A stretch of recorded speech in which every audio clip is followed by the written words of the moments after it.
Welcome everyone to the Community IT Innovators webinar series. We're so happy that you could join us for today's webinar on diverse perspectives on thriving in nonprofit tech careers. We're excited to partner with 3 women in technology today from 3 different career paths who will have a conversation about building supports and finding environments where women of color can thrive in our sector. This conversation will be moderated by Sarah Wolfe from Community IT. I want to say at the outset that in our prep meetings, we have been very clear with ourselves that if someone knew exactly how to create inclusive workplaces, we'd all be doing it already. So we don't have all the answers in the session today. We're interested in exploring in this conversation where the women who are panelists have personally come from and where we can see our sector going. So Sarah, if you want to go to the learning objectives, I'm going to read it aloud as well. So today the audience will be able to use anecdotes from the panelists' personal experiences to describe organizational practices and individual behaviors that can contribute to a safer, more equitable, and more inclusive nonprofit tech industry, and to be able to identify organizational structures and individual behaviors that can create obstacles to that goal. So we encourage you to submit questions and comments through the Q&A feature today, and many of you submitted amazing questions at registration already that the panelists are going to do their best. And since this is such a big topic, we know that we can't cover everything today. You can contact us or the panelists after the webinar for follow-up and suggestions for our next webinar on diversity and in nonprofits and nonprofit tech. We are recording today's conversation, and the video and podcast will be available on our website, so you don't have to worry about taking notes. After the webinar, you'll also receive an email with a link, and it will be posted to our YouTube channel as a podcast episode in 2 parts within a week. If you happen to be watching on YouTube right now, we encourage you to subscribe to our YouTube channel so that you'll get the updates every time we post a new webinar. And we also invite you to subscribe to our email list from our website. We don't send a lot of emails. We send updates on the webinars we offer every month, so you can attend in real time and ask your questions at registration or during the webinar.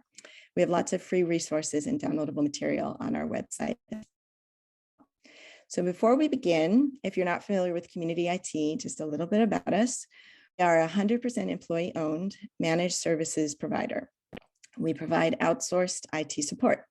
We work exclusively with nonprofit organizations, and our mission is to help nonprofits accomplish your missions through the effective use of technology. We have about 40 staff. We started in the DC metropolitan area over 20 years ago, and we now serve nonprofits across the US. We're technology experts, and we are consistently named a top 500 managed service provider by Futures, and that's an honor we received again in 2021. So let's get started with this important conversation. I'll start by introducing myself. My name is Carolyn Woodard, and I'm the marketing director at Community IT. I identify as a white, older, cisgendered woman, and I'm so excited that after talking about doing this webinar topic for about a year, we were able to bring together these panelists, and I am here to listen. In a moment, I'm going to turn off my camera, and I'll be monitoring the Q&A and helping Sarah as she participates in this conversation. So Sarah, do you want to introduce yourself? Yes. Hi, Carolyn. I am very excited to be here today. My name is Sarah Wolfe. I'm the sales manager for Community IT, and I use she, her pronouns, and I'm a queer, cis, mixed Latina woman who lives on Anacostan land. My journey here was not linear. I graduated with a BA in biology in the summer of 2008. I eventually found my way into education, where I spent the next decade teaching various science classes to middle school and high school students. After years of denial, I admitted to myself that I was in a toxic relationship with teaching and was burned out. At a loss of where to go and what to do next, a friend pointed me in the direction of Community IT. I joined in 2018 as an accounts associate, And since then, I've helped found the Community IT Black Lives Matter working group and moved into sales management September of last year. As Carolyn mentioned, we've been very excited about hosting this webinar. Over the past few years, Community IT has been more explicitly deliberate in our attempts to create an equitable and inclusive environment for our employee owners.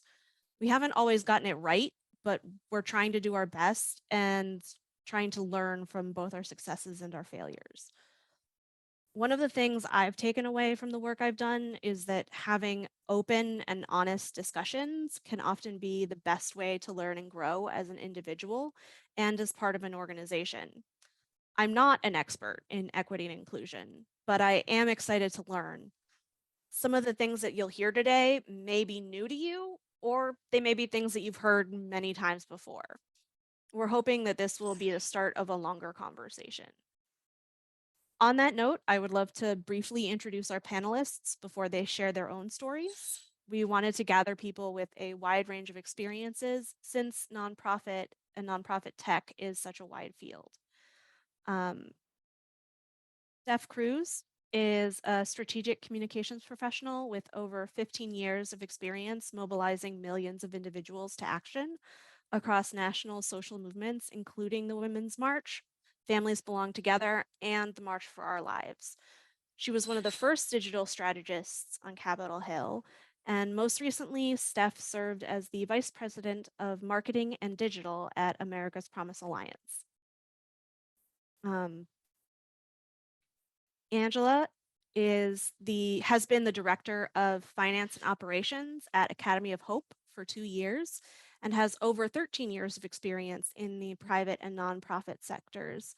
Angela is a graduate of the Columbia University Nonprofit Management Master's Program and has served on multiple nonprofit boards.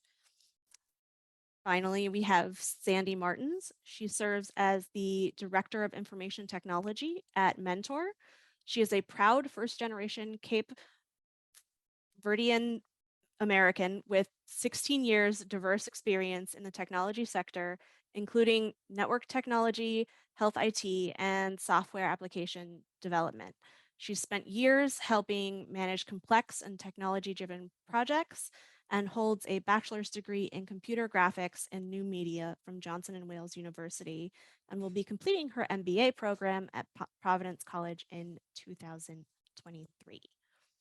So I would love to have Steph start us off if she can, if she's comfortable with sharing her story and her life experience.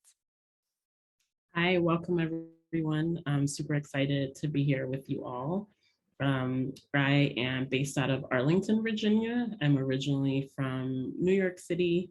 I am Latina, and my experience coming out of school, I was a poli-sci and sociology major at Pepperdine University, and decided I wanted to both work on the Hill, understand government, and also understand nonprofit and how the two work together. So I actually split my time. I ran a digital media program for girls and young women of color in Columbia Heights, DC, straight out of college. And I also worked on Capitol Hill for a member of Congress. Transitioned to working full-time on the Hill for about 7-8 years. I was on the Hill helping members of Congress understand what digital and online strategies were before they knew what Facebook was. So back in 2006, before Obama really made people understand why digital was important. My focus is on community building and organizing, so really utilizing online tools to help bridge the gap when I was on the Hill for members of Congress and their constituents at home. So did that work and really enjoyed being a part of sort of that pivotal moment where folks were really understanding technology, digital, and the important role that it played in the work that they were doing. After about 7 years, I transitioned to the nonprofit sector. I worked at AARP for about 2 years, working in their Public Policy Institute, really utilizing online tools, again, to mobilize individuals towards action.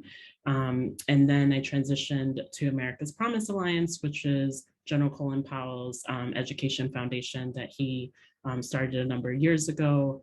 And there I was the VP of Marketing and Digital Strategy, and really thinking about how we leveraged online tools to mobilize 450 national partners, lifting up their work from the ground, and really sort of creating more of a larger impact in the work that we did.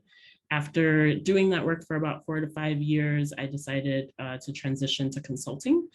So I left my full-time work and had been doing consulting full-time for about 3 years now. And it's allowed me to sort of broaden the types of organizations that I work with, working both with corporate and nonprofit in the social impact space. About a year ago, I launched my own agency. It's the DigiGeeks Collective, slightly different than a traditional agency. We are a group of consulting partners. So every single one of my partners also does their own freelance and consulting. And we come together for specific projects with nonprofits. And we just hit a year this month, and it was really exciting. And you know, I've sort of been at the intersection of the transition and the centering of digital and online tools. And to this conversation that we're having today, really understanding my place as I've gone through entry-level position, middle management, executive level, at the vice president level, and now, you know, leading my own company, and what it means to be Black and brown young woman showing up in these spaces, and what type of space is created for me to flourish and grow, and the decisions I've had to make where there wasn't space for me, and that's kind of guided a lot of where I've gone and evolved and grown in my career. So I'm super pleased and grateful to be a part of this conversation. As Caroline said, this is an evolving conversation. There's not a clear answer, but I do think together through transparency, through conversations, we can come closer to helping to create more inclusive and diverse environments that are welcoming. So super excited to be part of this conversation. Thank you, Sarah. Thank you, Stef. Angela, would you like to go next? Yeah, sure. Hi, everybody. My name is Angela Kim. I'm with Academy of Hope Adult Public Charter School.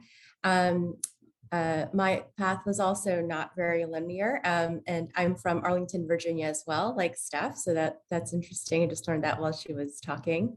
I'm a Korean American, and like Carolyn first mentioned, I spent most of my career early on in the corporate world in the tech space with tech organizations. And so after spending a long time there and spending a ton of time volunteering with my local Boys and Girls Clubs in the Washington, D.C. area, I quickly became just engrossed and just so passionate about that work. And I found myself really gravitating towards that work after hours and on the weekends, nonstop. So, and then eventually that developed into working, creating a junior board and then serving on the board for a little while. That experience actually brought me to a huge decision point in my life where I really, I had one of those existential questions where I said, if I die tomorrow, am I going to be happy with what I've done with myself and what I've done with my strengths and gifts? And I decided I had 3 paths. One was to continue as a volunteer. Second was to donate a bunch of money to nonprofits and causes that I cared about. And 3, should I do that work every single day, day in and day out, to cause the most amount of impact? And so I made the decision to finally move over to become a part of the nonprofit space as a staff member. And I really wanted to give what I thought were my strengths and to make a direct impact on a daily basis. So I decided to quit my job full time. People thought I was crazy. My friends questioned my sanity, but I made the very intentional change to switch over to nonprofit. And I went to grad school, as Carolyn mentioned, and In 2009, I started with Academy of Hope Adult Public Charter School, and we're located in both Northeast and Southeast. And our mission really is to support our learners in our communities, to really give them a second chance at education. And it's truly impacting and changing their lives and their families. It's a very, very diverse staff and learner population, which is one of the things I was really attracted to when I first started here.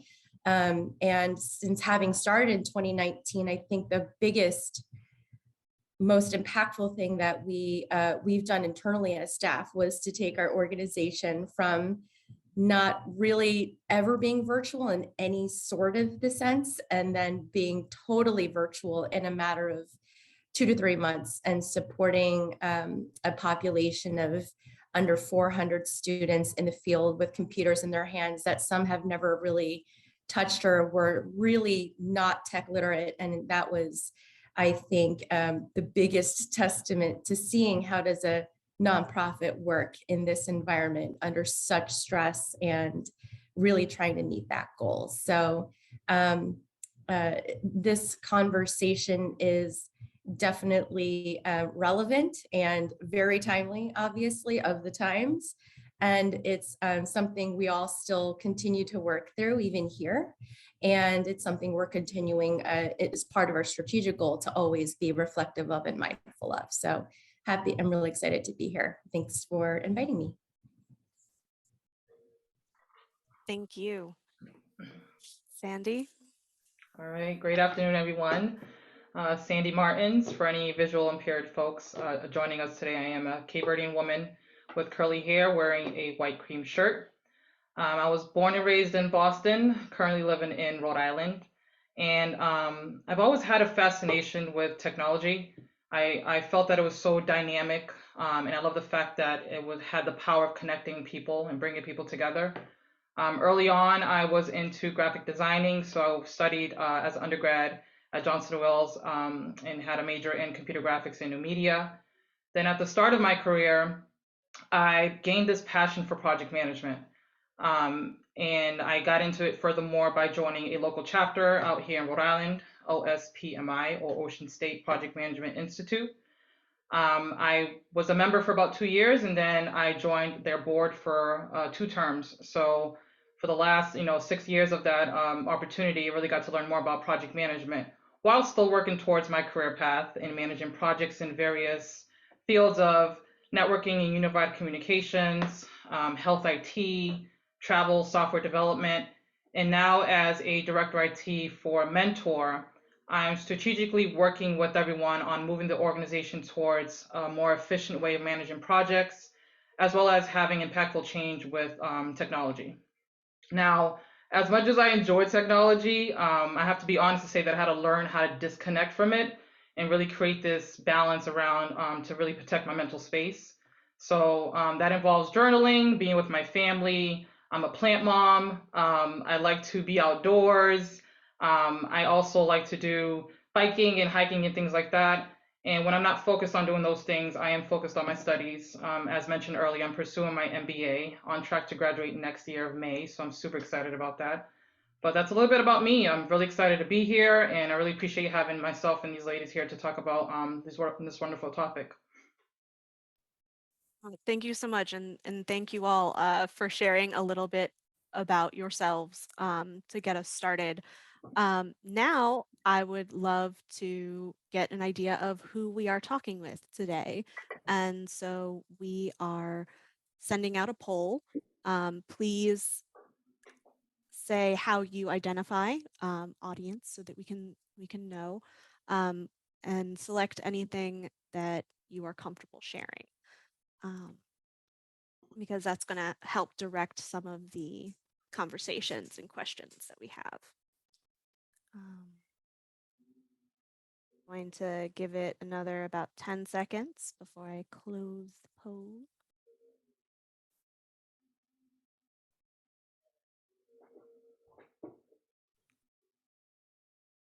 All right, get your last answers in. And all right, so it looks like we have do you believe everybody can see that?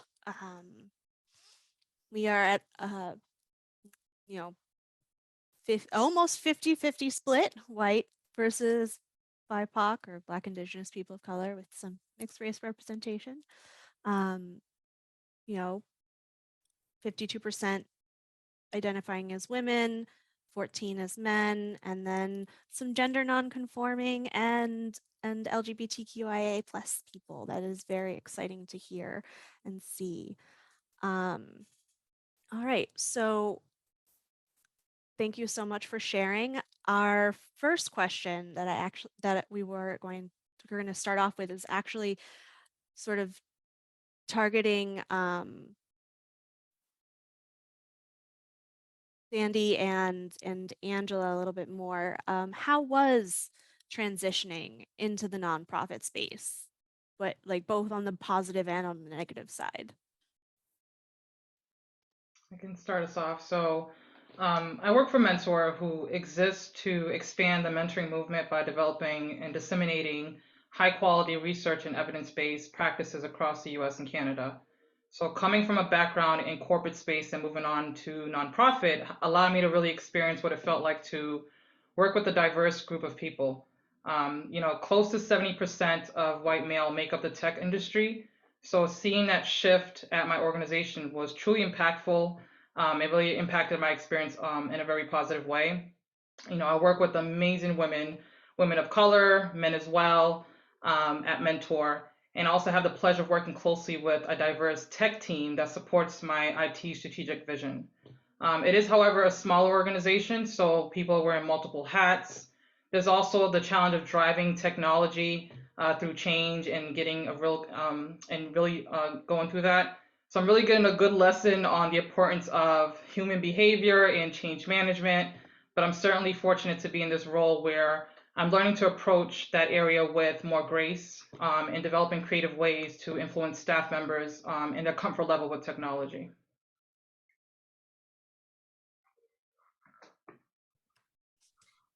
And for me, because I spent so much of my career on the corporate world, and I'm noticing that more recently, as I've been doing a lot of self-reflection to be much more self-aware these days, I didn't notice some of the changes at first, but being just this year, more recently, just doing a lot of reflection, I've seen a lot of changes. But coming from a corporate world, I took advantage of, or didn't appreciate what it meant to have so much of the resources and the systems and manpower available. There would be entire teams and floors of tech people, a whole team just for help desk, a whole team just for development, a whole team just for R&D.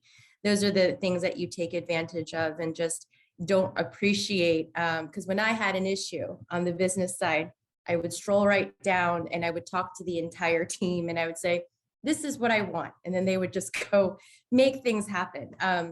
So definitely the presence of the systems and resources and manpower were a huge difference that I saw from the corporate world and nonprofit side. I did notice that there's, I think I got this really ingrained in my mind coming from the corporate world, which was really being extremely results driven, especially because I came from the sales side of things in the tech space. You're very much measured and evaluated purely based on outcomes and numbers. It's not as much about how are you feeling, how are you doing, what's your mental health look like, and that wasn't quite as much part of the conversation. These days, I'm really feeling like, especially in the last couple of years, really talking about that, and that is very much part of my conversation and really caring about the people. And that's one of the great positives that I noticed being in the nonprofit space, and that transition is, I didn't really, it struck me so odd when I came here to the my first nonprofit organization, and I kept hearing the word family, and it was such a strange thing for me because it was at first very uncomfortable because I hadn't been used to that. And so I got really comfortable with that, and it's great to see that. You can feel that, especially having gone through all of the turmoil and things that have happened the past couple of years. It's been really challenging. Mental health is always part of the conversation now. We constantly have to check in on one another. Whereas that never happened in my corporate experience. That was really just not part of the environment. So I think those are definitely some of the stark changes that I've seen. And seeing the sheer commitment and the commitment to work, the mission of and the work that you're doing at your organization in the nonprofit space, and caring about the results, and then also how you get there is definitely much more of the equation. So that's definitely extremely refreshing, and giving each other grace and time and space to talk about the other things that are going on in addition to the work is a huge positive that I have really, really enjoyed. That's awesome. So just to dig in a little bit more, like how was it, what was it like working in a very cis male dominated space? Sandy said that 70% of the tech industry is white men. Like, how does that feel? What does that look like? Yeah, I can comment on that. So I joined the tech industry pretty much out of college. So I was in my early 20s at the time. On the sales team that I was working on, I was the first female. So it was kind of like joining a locker room, to be honest with you. For the most part, I was okay and comfortable, but there were many times where you definitely feel uncomfortable as a woman, and that this is not okay, and this is definitely probably an HR violation of the things that we're all talking about or the conversations going around me. So that happened on a very regular basis, and because I had been there for such a long time, the environment definitely morphed because a lot more women joined after me. But for a while, it was highly uncomfortable, and I didn't feel as a younger professional comfortable enough to voice my opinions, nor push back, or to say, hey, I don't feel comfortable with what you're saying, and I don't feel good with that. So I didn't feel like I had a voice at that time in my life. I do now, but that definitely wasn't the case back then. And I will say that having had those experiences and knowing what I do now as a more experienced professional, I really intentionally try to instill my lessons learned to the staff that I work with in my team, especially because they do have females, and to help empower them to say, if they're not feeling empowered by a certain situation or a certain person or a conversation, to let them know, like, hey, this is what I experienced and some of the lessons learned from my past. Nobody ever told me that before because I didn't have female managers in those tech jobs. It was all male. So I really try to help bring that forward to the next generation to help out my staff members so that they don't have to go through the same experience because I know better. And I'll quickly add to that, at the start of my career, working in the space with cis male was actually great. I had a lot of support and mentoring from my peers in leadership. However, it wasn't until I started to grow in my career that I noticed that it was difficult to kind of have that seat at the table. I was one of few, or if not the only Black woman in project meetings or leadership meetings. And I recall moments where, like, I feel like I didn't have a voice. My input didn't matter. I was clearly overshadowed by the next guy. And similar to you, Angela, like, it was frustrating. It was also intimidating. And at times I started to recognize my core values, and one of that is integrity. So it was only right that I had to do the right thing, was stand up for myself. And especially when I'm presented with those challenges. And while it was uncomfortable and stressful, it was definitely important for me to not allow that toxic behavior to deter me from my goals and where I wanted to be in my career. And it is overwhelming. And through the years, you go through that, but you really just have to stick to that goal and really look forward to ensuring that you have a place that you want to be at, and you just have to kind of go through it and work through those challenges. Yeah, wow, Yeah, that's and I wanted to add too, that's absolutely correct. I also had definitely a shift as well, that I experienced as I grew, because I was with those companies for a number of years. It took me a while to also get to a place where I could feel more confident. I have suffered through the imposter syndrome a lot in my life, in and out, a lot. Yes. And sometimes really there was no need for me to most often not feel that way, but it took me a while for me to develop my voice and feel like I could exercise my voice, and that I felt like people respected me and things. And so once I got ladder into my career in those tech organizations, I definitely felt much more supported and empowered and had a lot of agency and grew immensely and learned a lot. That's awesome. And that actually dovetails really well with the next poll, which is asking, which of these best describes your role in your organization? Being in leadership, being able to influence hiring and internal culture for the whole organization, being in management, influencing hiring and internal culture for your team, being a staffer, learning what you can do to make your environment more inclusive, and job seeking, seeking ways to identify an inclusive organization. And we've got somebody who's in the other section, which is also very exciting. I'm going to leave it open for just another moment. Seems like we've stabilized. So go ahead and share these results.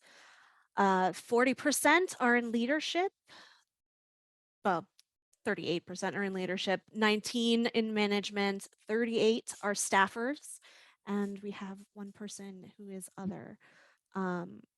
So that is very exciting, because my next question was going to be, what kinds of power dynamics and organizational structures make a good space for a diverse and inclusive workplace?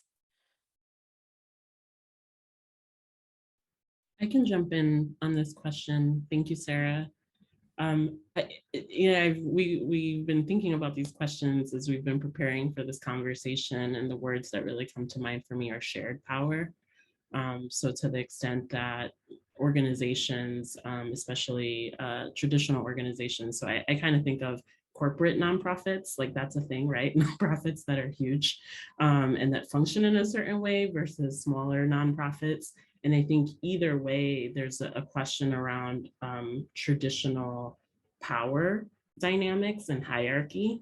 And I think in order to really create sort of future forward, diverse and inclusive environments, we have to think about, from a leadership perspective, how much are we willing to share and relinquish power and create space for more junior and mid-level staff to provide input, because it needs to be an iterative process, right? Because no one has the blueprint of like, oh, this is how we create it. This is how we get it right.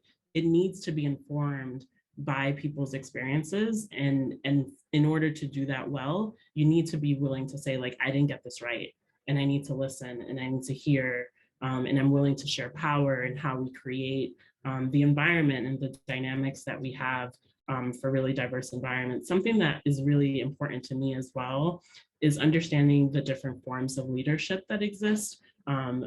Really thinking about quiet leadership and what does that look like. So I found in some of the nonprofit spaces that I've been in, when I did get a seat at the table, it's the person who's speaking the loudest, who's speaking the most, who gets the most respect, who gets heard, which tends to be cis white males or white females.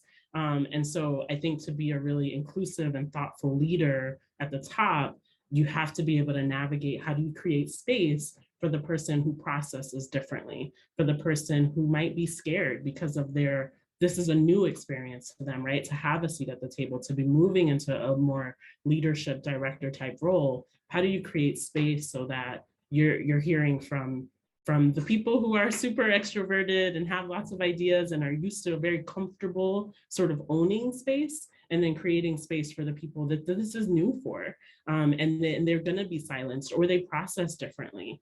So to me, this is really important around being thoughtful and creating safe spaces, as well as that sharing of power.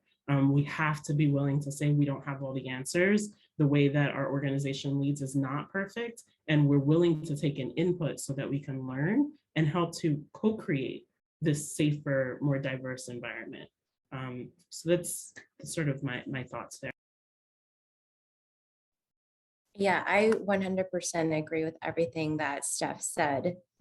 I think for me in the past couple of years, especially because well, let me backtrack. One of the things that really attracted me to the organization that I'm at right now, Academy of Hope, is looking at the top leadership. I saw it was very diverse, and I really love that.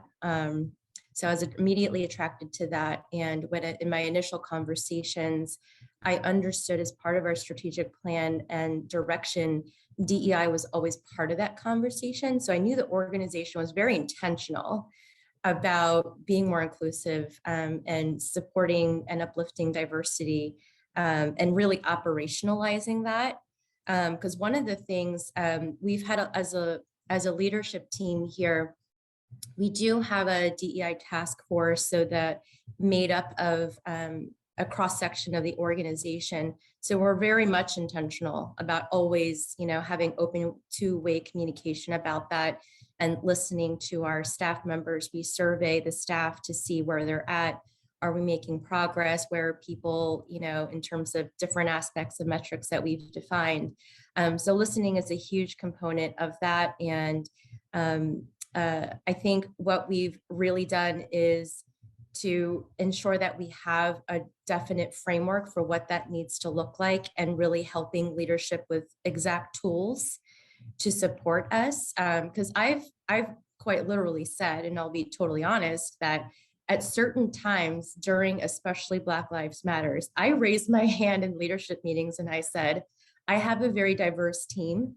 I want to be respectful and mindful of the environment right now. I would like to have some tools about how to approach this. I don't know how to do this right or wrong, but I would like to know more about how I should approach this and what some best practices might be. And in the initial moments when I didn't know exactly how it should be done, I quite honestly just gave my team space. I said, I know there's a lot going on. This is probably, I'm just going to frankly acknowledge that it's probably hard to focus on work because there's a lot happening in the world. So if you have anything to share, would like to talk about things, then let's just put it out there, So, I mean, just starting with that, I think, and not assuming and trying to be mindful of all of our differences. And I actually recently had a great conversation with one of my peers about one of my team members, and she gave me a wonderful, great perspective about, maybe as a Black young female, perhaps her perspective might be this. And I said, you know what, thank you so much. I had not even considered that. And now that changes the way that I approach her, and those types of different perspectives really help me to be a better leader. And having those conversations openly across our leadership team has been really helpful for me. That's awesome. I know that we're trying to pack a whole lot into not even a full hour of conversation, but I would love to move us into the next poll, which sort of dovetails on that a little bit with, how do workspaces deal with mental health, which is a little bit of a shift, but if people feel comfortable answering, that would be great. And we're wondering if your workplace prioritizes mental health, if they value mental health, or if there's devaluing of mental health. And that means, are they providing high quality, easily accessed benefits? Do they, create the structures around healthy boundaries, work-life balance? Do they stick to those? Things like that. I know that there's a large variety of organizations in size and in need and ability, but it's something that we can all talk about.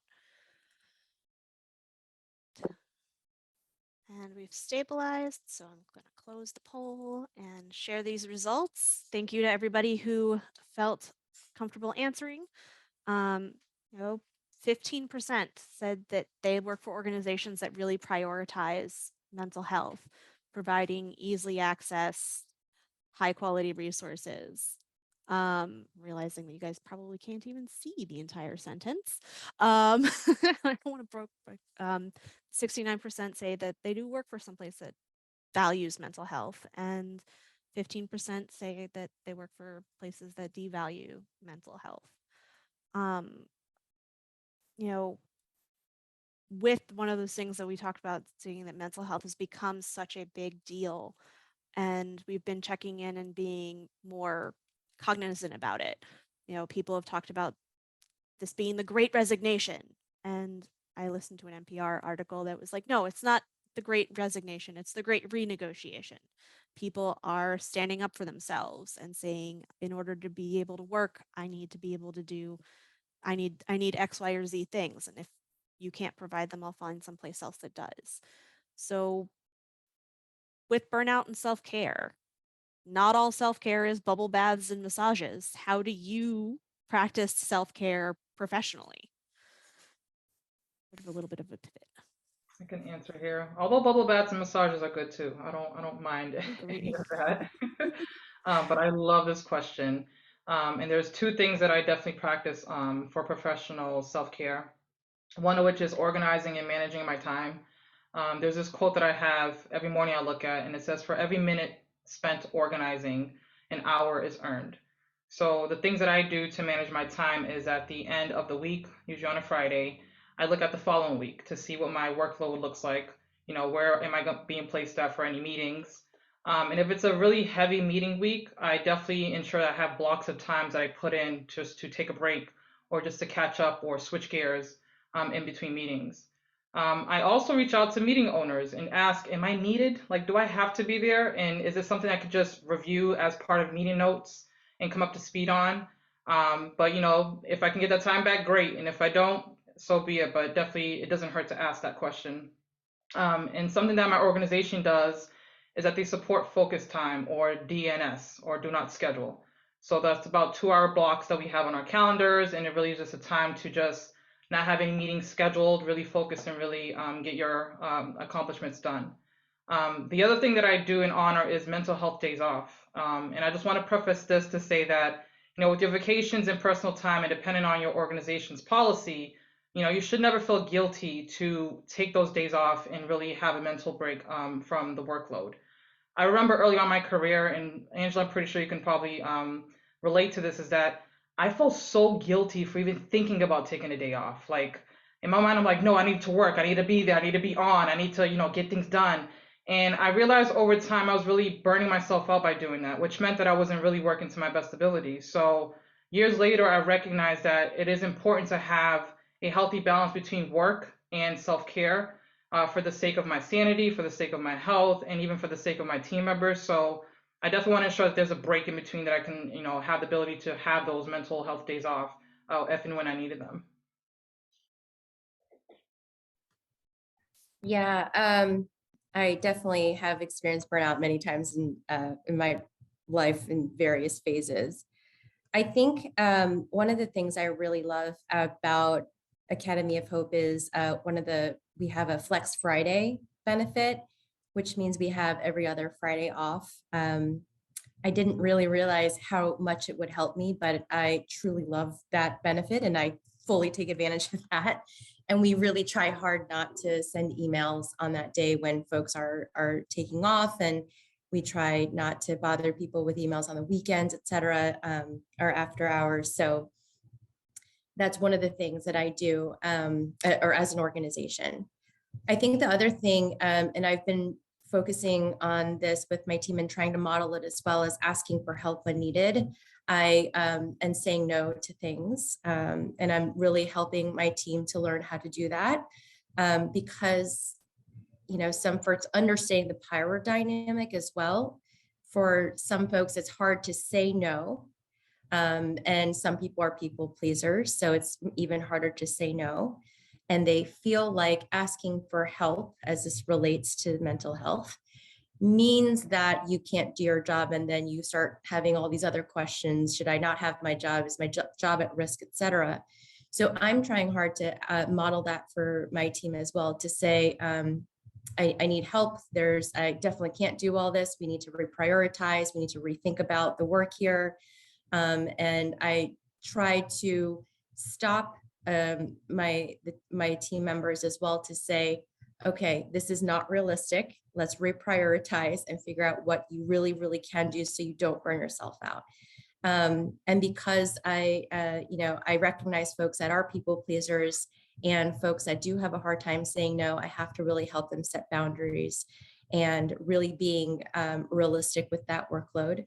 I'm a recent new mom, and for me, being a very, what I consider a very, very hard worker, I really had to, for my sanity and my mental health, had to really define and reset what does my work output and what my expectations look like. And I had to redo that. And it was really, really hard for me. I'm still working on that because I really couldn't perform at the same level. And to be okay with it's good enough was a huge, and I'm still working on it, was a huge thing for me to work on.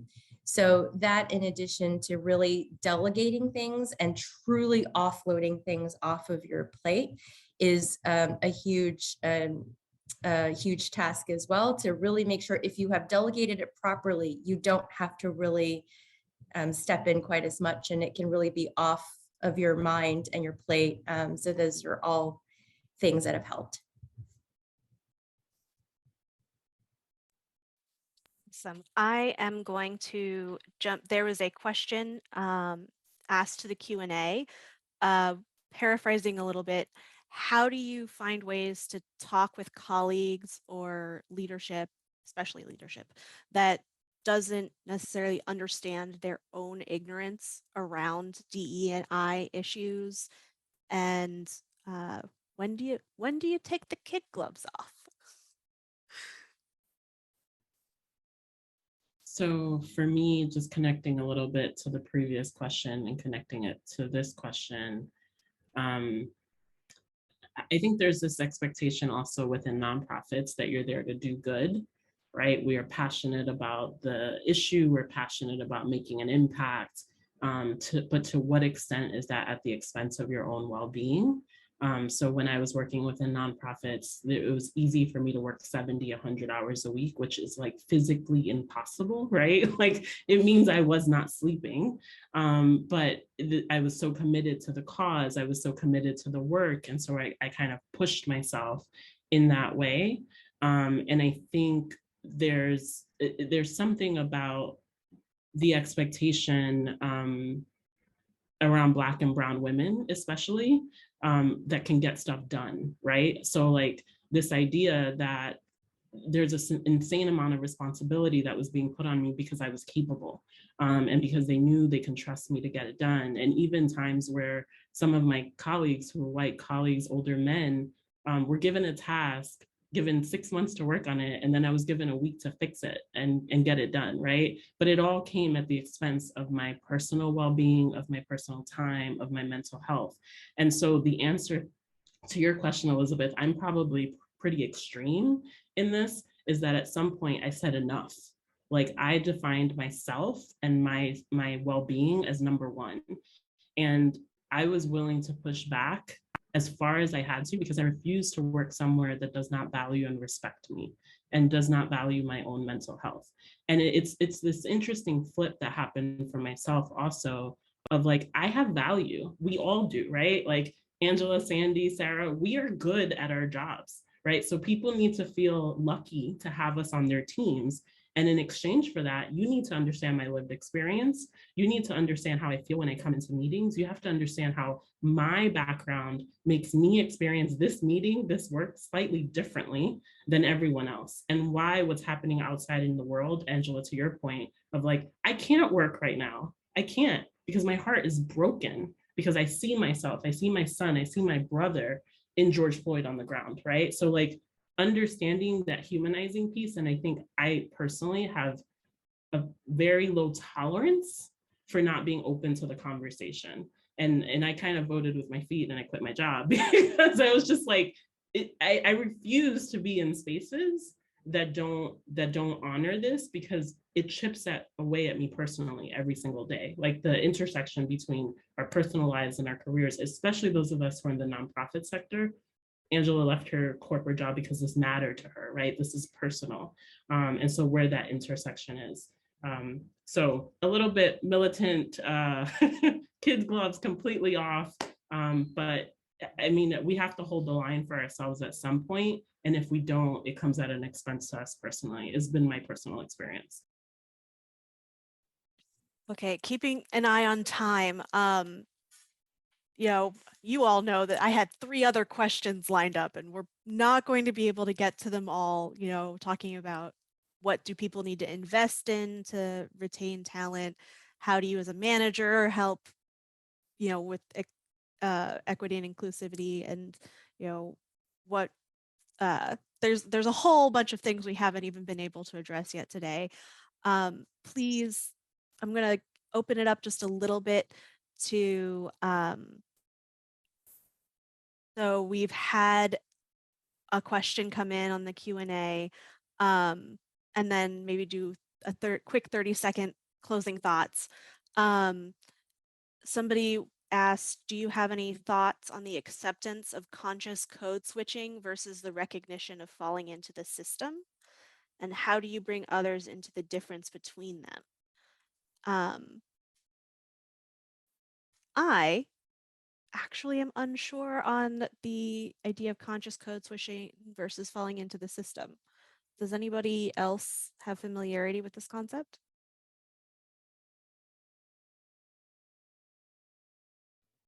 I'm not sure either. Okay. I think it's a little bit of like doing what you have to do to get by, to move forward in a space, right? So I'm from New York. You probably can't hear my super New York accent because I've whitewashed it over the years, starting in college. And I do show up in a very different way depending on who I'm talking to, which of my colleagues. And I think unfortunately, it feels like it's something that we have to do in certain spaces to be taken seriously. But I do believe in the radical authenticity. And so showing up as your full self, I think it does require a certain level of comfort with yourself, and also understanding that you might make others uncomfortable. But it takes time. I've definitely gotten closer, but I will not deny that I code switch quite a lot depending on who I'm talking to, what room I'm in, which client I'm speaking to. And I think it's a matter of people who create space for you to be that authentic. And I don't think it's the norm, not right now, maybe later, unfortunately. I mean, I feel like I'm judged every time I open my mouth, right? That doesn't matter who I'm talking to. I have to be very careful. I have to choose my words very carefully, depending on who it is I'm speaking to. Sorry, Sandy, you were going to say something. I was gonna applaud you for even saying things like that, because I don't even think that when I started my career, I recognized that I was doing that, like code switching. You know what I mean? I'm from Boston. I'm a Cape Verdean woman. We speak fast. I use certain terms that people might not find to be as professional. So I definitely started to visualize how I was positioned in the workspace, especially in corporate, where I had to be careful about how I spoke. I had to be careful on how I positioned myself, what I wore to work. Like a lot of that really changed over the years. And as I got older and grew into my career, I realized, like, what am I doing? Like, I'm not being myself here. I'm trying to be someone that I'm not. Until I really start to recognize that and really respect that space that I was in, at that point I started to really be myself, and use the terms that I would use if I'm hanging out with my girlfriends or if I'm going out. And little by little, people start to really recognize my personality and really to like me for who I am. So it's really interesting how I never realized I was doing that, and until years later, I had to kind of just check myself and say, "What are you doing here? Like, who are you trying to be?" And just really be yourself. And over time, people are gonna get to learn that part of you. I absolutely love that this is where this conversation has gone. We need to, for Q&A. Other people have asked some other questions. We are definitely going to be following up with an email in terms of resources. And if you do have any other questions to submit, please send them, I post them here or send in a response email, and we will be following up in the next week with resources and things. Carolyn, I know needs to jump in and do the closing parts. So I hate to stop the conversation here, but let's have Carolyn take over. I do too. So sorry about that. So I wanted to just jump in quickly and tell everyone that we have webinars every month. So our webinar next April on the 20th is going to be on nonprofit incident response. A report of the types of threats and scams and stuff that's coming in. So it's a really interesting webinar that we're going to do next month. If you didn't get enough of Sarah and Steph and Angela and Sandy, they are going to be talking more about this topic next week at NTC, which is the Nonprofit Tech Conference. Registration is required. When you register, you can attend. There's over 150 sessions. Of course, you can't attend all of those live. So your registration gets access to all of those videos. And their session is going to be next week on Wednesday at 9:45 Pacific time, 12:45 Eastern time. So they're going to talk more about this. And I can see already, I feel like we need a part 2 of this conversation. So we'll see about arranging that for some time in the future as well. I just wanted to thank you so much for your great questions today, everyone who's stuck with us to this point, and the people who registered and asked questions. Thank you so much, Steph, Angela, Sandy, and Sarah, for sharing your experiences so openly with us and helping us think together about these tips and best practices. I wanted to just remind people of our learning objectives and the takeaways. We wanted to describe organizational practices and individual behaviors that could contribute or be obstacles to having a safer, more equitable, more inclusive nonprofit tech industry.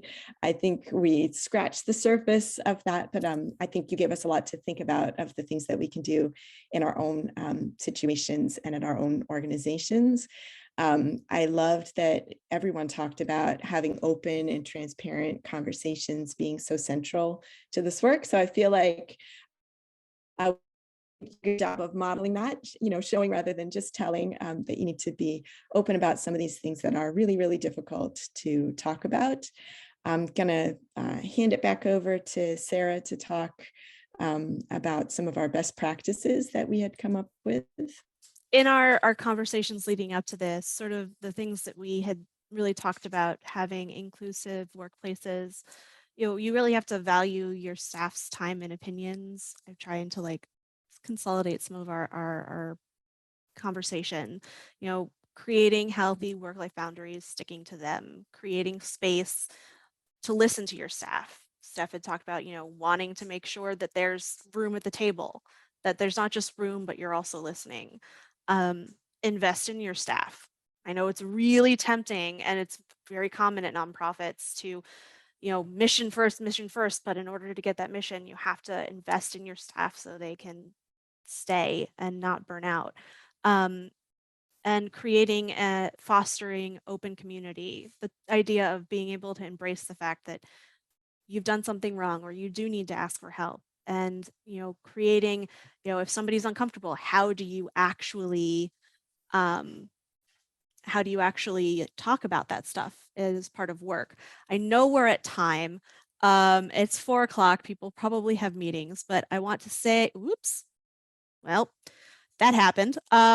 Thank you for coming, and I would like to thank you, Steph. Stef Cruz's website is www.stefcruz, all one word, Steph spelled with an F.com. Angela is Academy of Hope is aohdc.org.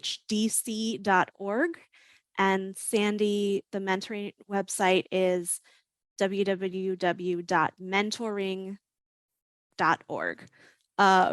Thank you so much for coming and sharing. This was great, and I can't wait to do this again.